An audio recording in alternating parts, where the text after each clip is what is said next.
And we're here with Logan Mullen. Logan, what is up? Not a whole lot. What to do with you?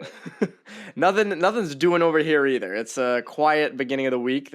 We haven't seen each other in quite a while. Bruins obviously out. We have not. You have not been on for a few weeks. How was your? I don't know. Were you here? You were here before Thanksgiving, I think. So I assume. Yeah, I think that's right. You getting excited? You getting in the Christmas spirit a little bit? I see the am. Christmas tree behind you. Yep, I like Christmas. I like the vibe. I like the music. This tree over my shoulder. What's the wrong way? Get that off to an awful start. Yeah, I like Christmas. I'm just vibing. Yeah, no, Christmas is one of those holidays I love because it's such a fun time of year. But the one thing about Christmas is once December 26th hits, I'm done. I don't want any more of it. Put all the stuff away. I don't want to hear the music. I just want it gone. And then we hit like the dog days of winter. So It's just kind of like let me take this all in. Let me get ready for January and February when it's just cold and there's nothing to really look forward to. So but anyways, for Bruins fans, the past week or so has been pretty good, which we haven't said a ton this year. They take 5 of 6 points in this Western Road swing without Bruce Cassidy, mind you. From the trip, I gotta say, I was not after that Vancouver shootout loss. I was thinking to myself, oh man, you got the Oilers, then you got the Flames. It could have gotten bad quick. It could have got really bad, but it didn't. It did not go so bad. What were sort of your thoughts on that road swing? Well, I have to say, I don't watch Calgary a whole lot. However, I don't think anyone does out here. It's hard to say. I mean, they're out west. They're 10. Like, we're not watching them that much. Yeah, I try and watch, like, those Western teams in the morning when I can, but, like, it's tough. And when they were in Boston, whatever it was, like a month ago, and they put the beat down on the Bruins with Vladar and net, I was incredibly impressed with them and just how structured they were. And to me, the win over the Flames was probably their finest performance much of the season, really. I mean, a convincing win over a very good team. That I think the bigger thing, though, is the fact that things didn't go haywire for them. Like you brought up the Vancouver thing. You could kind of, in a way, see the writing on the wall with that Vancouver loss. Like the Canucks have been playing well under Boudreau for the 3 days that he had been there. And, they just looked like they had jumped. They looked like they were rejuvenated.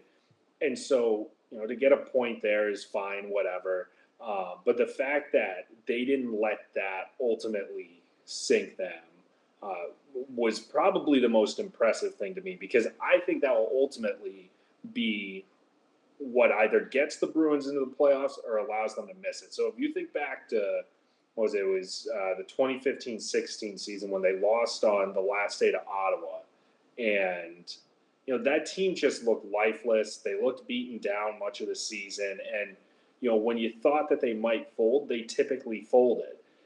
I see, in a way, some of that sort of mid-2000s Bruins in this team, in that at this point, they're probably not going to win out with talent. They're right in the middle of the road in the conference in terms of talent, at least with the way it's performing now. If they have enough resolve and ability to close out games, something they weren't great at doing earlier in the season, then I think that will be what kind of pushes them into playing into April and maybe May. So the fact that they didn't curl up and die after that Vancouver loss, especially against Edmonton and Calgary, I think is something they absolutely can hang their hat on. Yeah, I mean, again, this road trip felt like it had all the ingredients for a terrible performance. I mean, you have Nosek home sick with non-COVID related illness. You got Cassidy home sick with COVID. And then you're kind of coming in shorthanded. You're not playing that well anyways. The goaltending is kind of iffy. You're going against 2 really good Western teams in Calgary and Edmonton, and you lose that first game to Vancouver. Kind of that, oh my God. It's kind of like one of those things I feel like, and you mentioned it, getting them in the playoffs. I feel like if this team does go on a run, right? If this team goes on a run in the regular season and then in the playoffs they're in round 2, I feel like this is going to be the thing we go back and circle and say, okay, wait a second. That was when it all began. Like that, this team was a middle of the pack team. This was no man's land kind of team. And then that road trip kind of changed everything. Now, it could completely change if they lose the next 2 games or 3 games, or they don't play as well. Coming up, they have Vegas tonight because Tuesday when people are listening, and then the games the rest of the week. But this is something I think right now we can look at and say, okay, that's a fine performance, and those are good, 2 really good teams. Because you mentioned it with Calgary, like that's not a bad team out there. Kind of has the makings, especially with Sutter, of a team that could like low key do some damage in the playoffs. Weird to say that about a Canadian team, but you never know. The Flames are weird. The Flames are weird because Yes. it felt like they are always on the precipice of just having Brad Treliving blow it up and be like, we're totally starting new. Like, we'll trade Kachuk, we'll trade Gaudreau. And then they ended up signing Blake Coleman, and Jacob Markstrom has been better. And now all of a sudden it's like, wow, this team is very difficult to beat. And they were in on, or they were somewhat in on Jack Eichel, and that was a whole like thing. That's that right. was, maybe they'll get Eichel too.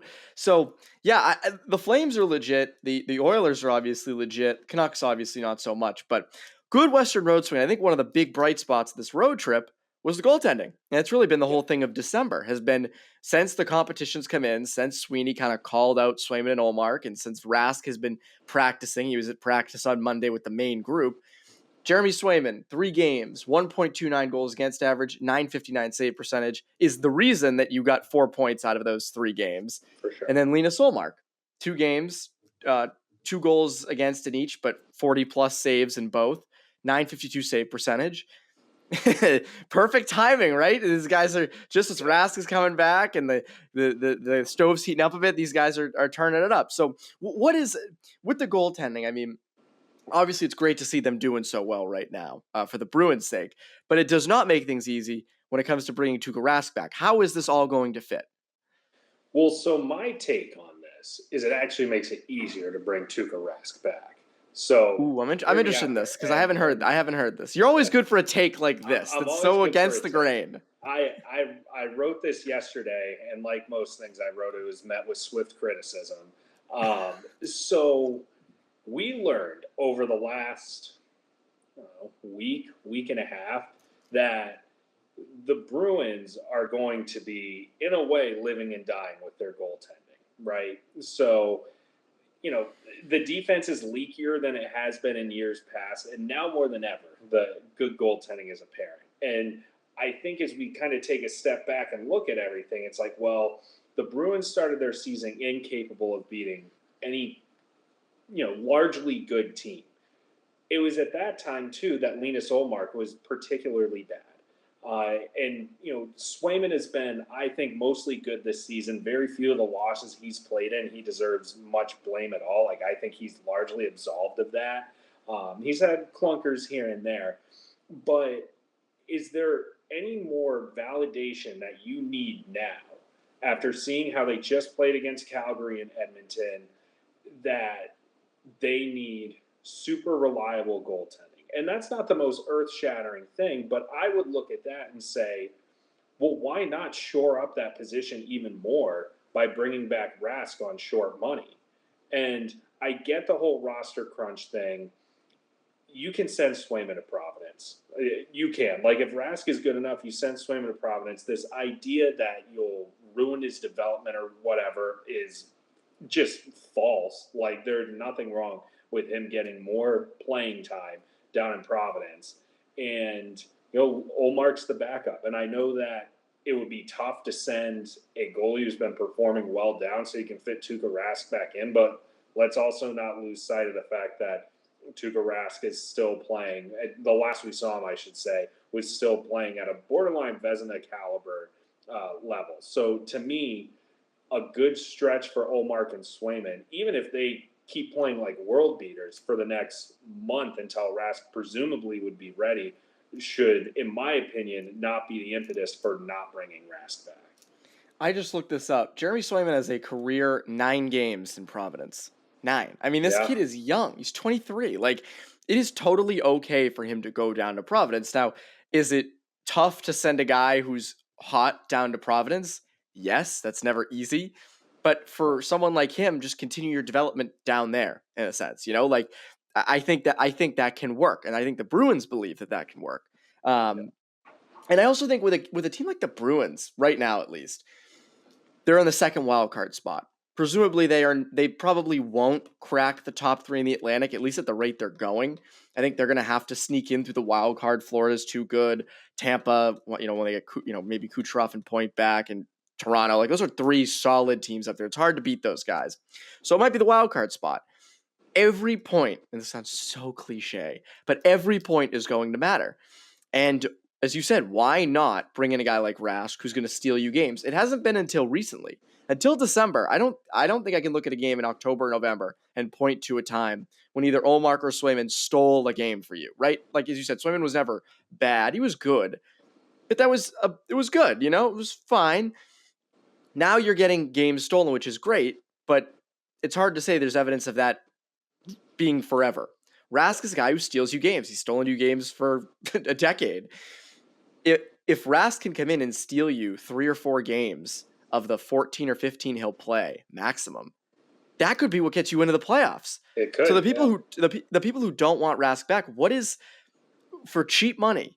Why would you? And again, Ullmark and Swayman have been good, but why would you want to rely solely on them when they were not stealing games before? So to me, I think it's fine. I do, and it also leaves room, I guess, if there's injury too. You can bring Swayman up, and I'm sure Swayman will be brought up at some point. Yeah, well, the drum I always beat with this is Carter Hart. And, Carter Hart has rebounded this year, but the Flyers put all their eggs in that basket. Now, their approach was different because they didn't really get him a competent backup, but they liked what they saw from whatever he was, 21-year-old Carter Hart, and thought, all right, well, this is the guy. Let's just keep trotting him out here. And even after they had a larger sample size and you thought you knew who Carter Hart was, he goes plummeting back to earth and the Flyers are hosed. So, and again, that's a little different now because he's rebounded and everything, but I think the easy comparison here is probably what the Rangers went through when they had Lundqvist, Georgiev, and Shesterkin.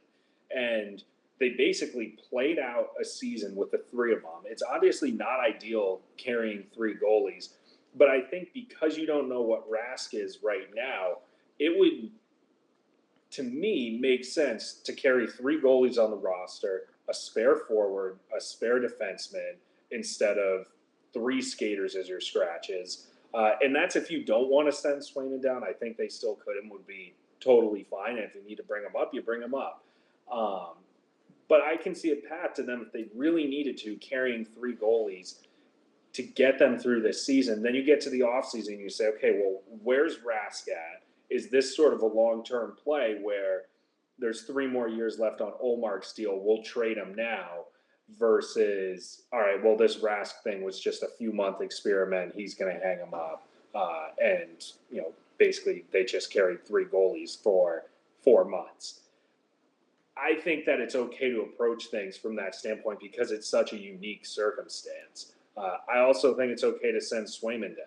I am just firmly of the belief that it would be nonsense to not bring back Rask if he's going to play for cheap and he's healthy. And you're trying to win now. Again, Right. You're not hurting Swayman's development, and you want to win now. Who gives you the better chance to win tomorrow? Tuukka Rask or Jeremy? Well, not tomorrow, but in a month, right, when he's back. Rask or Swayman? I love Swayman, but I think it's Rask. Again, you're trying to win now, and that, to me, is the right route to trying to win now. I don't see the huge issue with that. Now, obviously, people say, oh, well, Rask is a choker. Rask, no Stanley Cups. Now, let's just say, for argument's sake, let's say you want to. Let's say he was a huge choker in the playoffs, right? Is there any guarantee this team makes the playoffs? Who's getting them there to the playoffs in the first place? Yeah. Rask. So even if you think Rask is the biggest choking dog in the playoffs ever, which he isn't, but let's say you think that still doesn't apply to this argument because you need to get to the playoffs first. You need to get there first. You're not there, and it's not a guarantee. This is not years past. And part of the reason you were a guarantee in the years past was because Tuukka Rask was in net.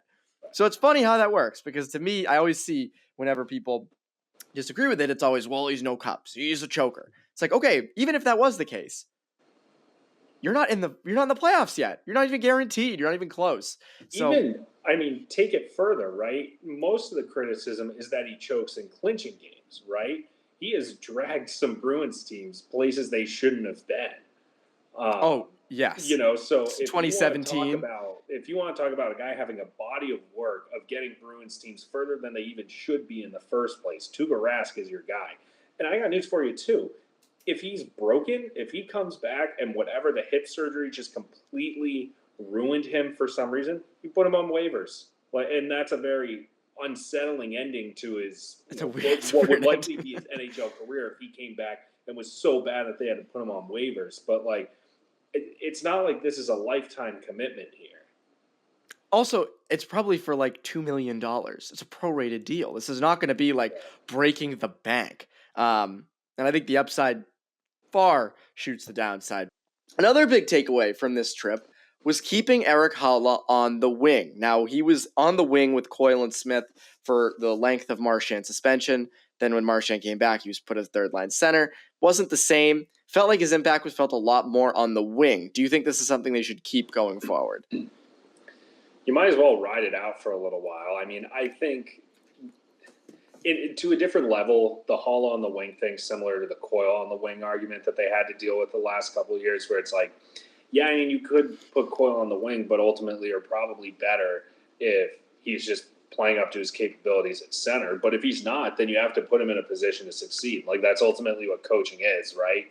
And the version of Erik Haula that we've seen on the wing is vastly different than the one centering a line. So I think that's part of the reason the Bruins signed a crap load of guys who can center and play on the wing. So, I mean, I don't think it would ever get to a point where they put Foligno at center, but, they could, and Nosek's back, and Frederic looks better as a center. Sadnika's still, kicking around in Providence. Steen's a natural center. So there's enough versatility there where if I were the Bruins, I'm not losing any sleep over putting Haula on the wing if it's really going to make him that much better of a player. The way things were the first month to 6 weeks of the season simply were not sustainable for anybody.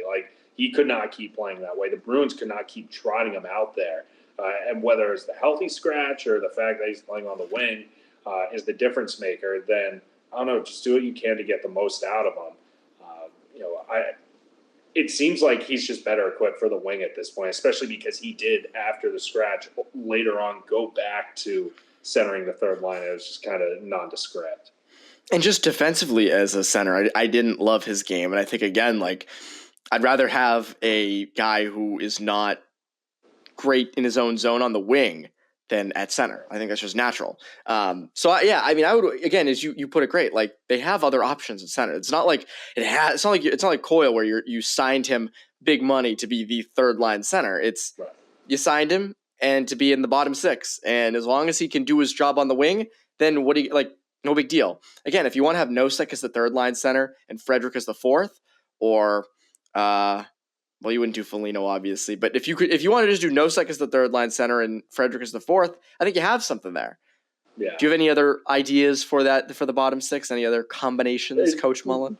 Not really. I love just turning on the blender, but my thing is, once this is going to sound worse than I probably intend for it to, but once you put Tomas Nosek on your third line, you're probably admitting defeat. I know that he played on, I think it was the third line wing for Vegas on occasion, and they've used him all up and down the lineup, but Tomas Nosek is definitely a better asset for the Bruins if he's playing a fourth line center role, because they were cooking with that bleed Nosek Lazar line. And just my thing is, all right, you're going to start taking away from lines that have worked in order to try and make something work on the third line. I'm not of the belief that they should start just burying guys and have the third line be some sort of black hole for them. But it's kind of at the point now where, well, I guess you kind of have to put Frederic, in my opinion, put him on the third line, put him with Haula, put him with Kuhlman or Foligno or whoever you're putting him with, because at least with Haula, it's somebody that can sort of take the burden. He knows how to center a line, so he can take some of the burden off of Frederic. And he does have scoring ability. That's the thing, is you got to kind of find a way to get him going. So to me, it's don't start disrupting other lines that had been working in order to just shoehorn in a new look center for Erik Haula. I just see with the Nosek thing, you mentioned admitting defeat, and it kind of enhances the thing that we've talked about all year, which is they have guys playing up whereas they don't have guys playing down, right? Winning teams have guys playing down. Coyle on the third line. Now he's on the second. Zaboral, whenever that news comes out, playing like last year when he was like a top pairing defenseman at points. Right. Now this year he looked good, and unfortunately he's hurt right now. So yeah, I mean, I don't mind the idea of Frederic as the third line center. I've been someone all along who said you drafted Frederic in the first round, right? Obviously we know now, and we kind of knew then, probably wasn't a first round pick. Nevertheless, try him in that kind of role where it's not just a grinding role. Try him in can we get some offense out of this line with Foligno and Haula on his wings? Maybe that works out better. I don't love the idea of Nosek on the fourth line. I just think he's a little more, he's more reliable. You know that you're going to get something probably at least admirable out of him. You're not going to get a ton of scoring. You get something, but I agree. I mean, the fourth line with him, Lazar and Bleed. But how could I forget Anton Bleed? That fourth line was great. So I don't know. I think that third line is going to be interesting. I think you're going to see more points with the wings, but the big question mark in the bottom six, Logan, the big question mark is Jake DeBrusk. When this deal gets done, because that's when you can move Haula to the wing. That's when you can say, okay, you can be the third line left winger without issue. DeBrusk has been on that fourth line. He's produced. He's got 2 goals in his time since requesting a deal. So that's not horrible. He's done his thing. Some games he's still kind of not noticeable. Kind of just enhances the fact that he needs to be traded. When do you think this happens? Because it feels like, again, Sweeney's doing the right thing in waiting for the right offer to come in. But at the same time, it's like this dude's got to get out of here at some point. Well, you can't wait too long, right? Because then teams are going to forget. Because in my opinion, if the Bruins are going to trade DeBrusk, the best possible thing they can do is trade him within the next week or two, like before the end of the year, because the problem that they're going to run into if they sit on it too long is the trade deadline will come around. And all of a sudden, Jake DeBrusk isn't the only guy out there that you can start trading for. And I know that he's not the only guy there now, but he's drumming up a lot more interest than he probably would if all of a sudden in late February it's, Jake DeBrusk is available. So that's where I kind of get a little bit stuck is, they need to wait out and they shouldn't rush for a weird offer. But at the same time, they also shouldn't, sit around for months on end waiting for him to get moved. In my opinion, I think that we've still got waiting to do before he gets moved. I could be totally wrong. I really don't think they're in a rush, but I just can't believe they're playing him. I can't wait until Jake DeBrusk gets traded Tuesday morning after right after this drops. I cannot wait for that. I hope you don't have any plans because you'll have to cut this entire thing.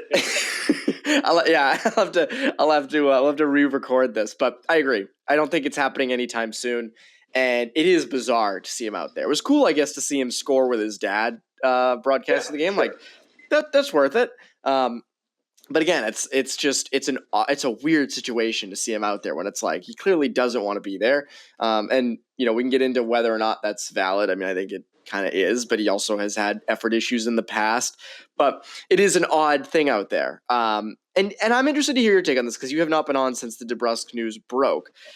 It's kind of a debate of, is he a 1-for-1 guy who you trade just for it's probably going to be for a struggling winger or a struggling player, or a younger player, as Elliot Friedman reported, or do you package him? Do you find a way to put him with a prospect and a draft pick or whatever to get something better, right? Like, let's say you did DeBrusk. I could be way off here because I'm not the best at trade proposals, but if you did like DeBrusk, a second, and like a prospect for like Brock Besser, right? Would you rather do that or would you rather do the 1-for-1? Probably a bigger package. Because it would depend on who the 1-for-1 is.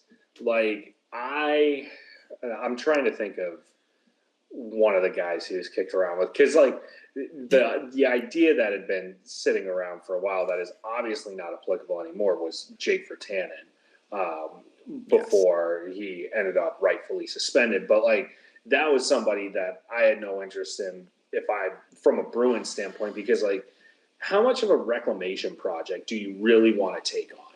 And the Bruins have a habit of really stockpiling assets And, this guy's untouchable, that guy's untouchable. And, there's a certain level of, well, if you can use a player in DeBrusk that actually wants to be out and spin it into something where you have to spend a little more, but you get more of a proven commodity if it is a Brock Besser or, a Hurdle. It would take more than what your proposal was, but like somebody of that ilk where it's like, well, we're going to have to move DeBrusk anyways. We might as well try and trade for a game-changing or an impact player.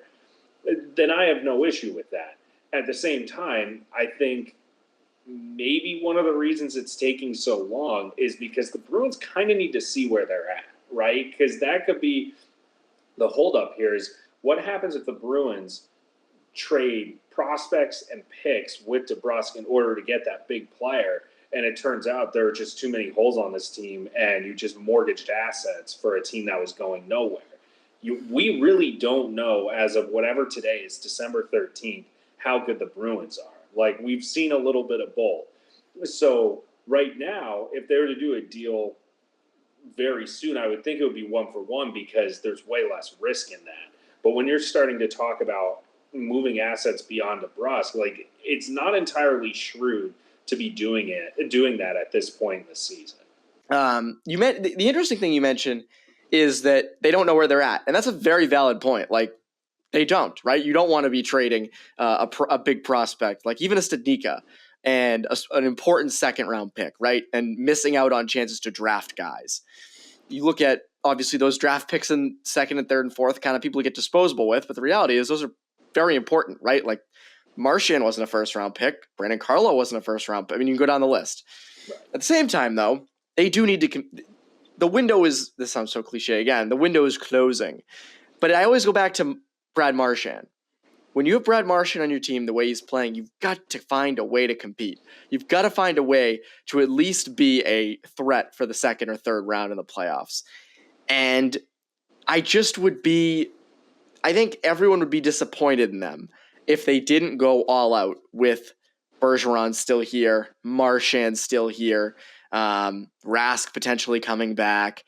I just look at that and say that's a missed opportunity. And I almost would rather them go balls to the wall and miss than just kind of get a second round, get a third or fourth for DeBrusk or something of that nature and just kind of hang around, right? Out in the first round or even not even making the playoffs. What are kind of your thoughts on that? Well, you have to try, right? So the easy thing to look back on is like the Rick Nash trade. They gave up a ton for Rick Nash, and that didn't work out. It was nobody's fault. He just couldn't stay healthy. But I ultimately don't know how much, they lost a legitimate NHL player in Ryan Lindgren, which at the time he was just a prospect, right? But, you look at that deal, and it's tough to hold a whole lot against the Bruins because it was like they were playing pretty well that season. And it was like, hey, here's a guy that is a legitimate second-line winger that's going to help this group out. It didn't work out, but you can look back on it and say, they went for it, they tried. I don't think you can do that every year, but I think it does send a good message to a team and to a fan base for that matter when you say, we believe in these guys. Now you have to find the line, right? Because the Bruins don't want to turn into the Kings or the Blackhawks or one of these teams where they end up cratering because they go all in and they go all in and over again. And then, eventually you pay the piper for that. To make a baseball analogy, the Detroit Tigers have been irrelevant for 8 years because Dombrowski kept trading every prospect on the planet to make that team. He's doing it the Red Sox, too. Yeah, they never won anything in Detroit, but every year in the early 2010s, you could say, well, that team's trying. So ultimately, it's tough to talk myself in or out of either theory because I think it's completely situational and there are just circumstances that we don't know yet. But I don't think it ever sends a bad message to try and swing one of those big deals, even if from an outsider's perspective, it's like, well, I'm not sure if this is the team you put all your cards on the table for, but at a certain point it is, well, you only have Marchand, Bergeron, and potentially Rask for so long, you might as well try and cash in. And I didn't think last year's team was going all in on 4, but again, they didn't have to give up much for Taylor Hall in relation, right? I mean, Bjork was on the outs anyway. Second round pick, you never like to just deal out, but they got a third round pick back for Vladar that they gave they gave the third round pick to Ottawa for Mike Riley. That wasn't a ton for Riley. And then they got a third round pick back for Vladar, so you kind of reinforced yourself there. So you didn't give up a ton for solid talent at the time. Right. I don't know if you're able to do that this year. I don't know if that's like, you can't just replicate that. Like, oh, we're going to not give up a lot for much better players this year. So I don't know. I just think that it's a little bit smart to probably try to go all in. You mentioned the Kings and the Blackhawks. They did win cups, though. That's the one thing. Like, they got cups. So, like, that, yeah. I think that a lot of Bruins fans and us reporters kind of feel the same way. Like, this core is great, but they probably should have one more cup. Obviously, we look at 2019, right? But I don't know if this team with a deadline move is a definite to contend for the cup, but I know they're closer if they go out and somehow get, flip DeBrusk and a prospect and a draft pick for Besser than they are with like DeBrusk or Mason Appleton on their team for that matter. Yeah, the Mason Appleton thing's one that I don't understand. And I know that was Friedman just guessing, but like, with all due respect to Mason Appleton, Jake DeBrusk is so much more valuable of an asset at his ceiling, like in terms of being a demonstrated product of the NHL where you can point and say, this guy's a 40-point guy at 2 points in his career. I'm not sure if you're spinning that for Mason Appleton. Yeah, no, not a fan of the Mason Appleton stuff or the Evander Kane stuff, which was weird. I saw your tweet about this because I tweeted a meme about this, and I kind of, in the quotes, it was like I made it sound as if it was like fully reported. Yeah. And then I saw your tweet and I was like, that's a valid point. Like, nobody like straight up reported it. So I was a bitch and deleted it. It was still funny. Did you really? I deleted it because I was like, I'm still bringing it back. It's going to be, that meme will be brought back at some point. I'm not going to say what the meme was because I'm still going to reuse it. I'm totally recycling that if it gets reported as legit. But then I actually looked at stuff and was like, wait a second. Those things weren't really reported. I mean, you can speculate that they were there. So I should have kind of maybe put in quotes speculating, but So it's funny. I did not see your tweet. So that was not me subtweeting you by any stretch. I don't think that people understand. Let me pause real quick. During my many, many fine years in Springfield, Massachusetts, at one point I interned for the then Springfield Falcons in their media relations department. So one of my roles was always compiling like those lists of who was going to be there and all that stuff. There are, at your ho-hum run-of-the-mill AHL game, 5-6 scouts on the schedule for every single game. And like, I know that a thing some reporters like to do is tweet out the list of scouts who are there. It's so often, it is so random. Like, scouts are regional. So yes, people forget this a lot in all sorts of different places. So I saw it being painted, and let me say, Curtis Pachelka, who is the guy who tweeted the list, who works for, who covers the Sharks for the newspaper in San Jose, which is escaping me. He literally just tweeted, these are the I think it's the Mercury News. The Mercury News, that's what it is. He tweeted literally just, here are the list of guys there. There are no editorializing on his part, no issues with him. Some people were taking that as, because of the way some Boston reporters spun it was, well, the Bruins sent a guy specifically to see Evander Kane. There was no mention of them, they are here to see Evander Kane. It's quite possible that the Bruins already had planned on being at that game, that their West Coast scout or whoever was going to be there.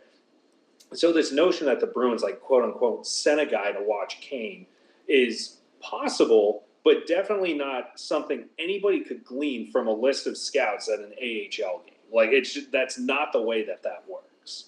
Yeah, no, you're 100% right. And that is an interesting thing because they're always at NHL games too. There's a ton of scouts, right? From teams the Bruins will never make deals with. They're just there. They're watching the game. They're trying to look for stuff. They're, again, regional. Like there was one scout I was talking to on the elevator up at the Garden a month ago, and he was I won't say what team he was with, not that it matters, but I'm not going to get into specifics on stuff. But he was saying, "Oh, I'm going to this. I'm going to go here. I'll be here again on Thursday, and then I'll go to a Providence game." I assure you, he's not looking at like, "Oh, I'm looking at a certain player." It's just kind of like looking for different little things. Technically, the Bruins did see Evander Kane, though. The scout did see Evander Kane, so technically they did see Evander Kane. But yes, there was nothing that was set in stone like, oh, they're here because Evander Kane's here. The best, if I can add, the best response that I got to that tweet was from Patrick Williams, who covers the AHL better than anybody. Like his job is literally covering the AHL, which rocks. And he said, "I've met scouts who will put a certain game on their schedule just because they like the media meal spread at that arena." That's as tremendous. Opposed to other ones. So it's like, it's that random sometimes. Like those guys are out there doing fact-finding missions. Like a scout going to an AHL game is probably sitting there saying, is there anyone buried in the minors right now who we should probably put on our radar for down the road or something like that? Yeah, no, exactly. So the Evander Kane stuff, my guess is Evander Kane does not become a Boston Bruin. Just my hunch. I don't see that ever happening. Again, could be totally wrong, but I think I'm probably right on that. Anyways, Logan, before you head out, what can the people look forward to over at Nesson? The Nesson Bruins podcast, as always. And Nesson.com/Bruins or /Boston Bruins. I forget which one. I should probably know that. But plenty of it's one of the two. It's one of the two. You'll get there eventually. Plenty of fine work from myself and others, if I may grandstand for a moment. So, yeah. Works for me. That's same old. People go over and support. It's great stuff. Anyways, Logan, thank you for joining. For CLNS Media, I'm Evan Marinofsky. You Bruins listeners, have a great rest.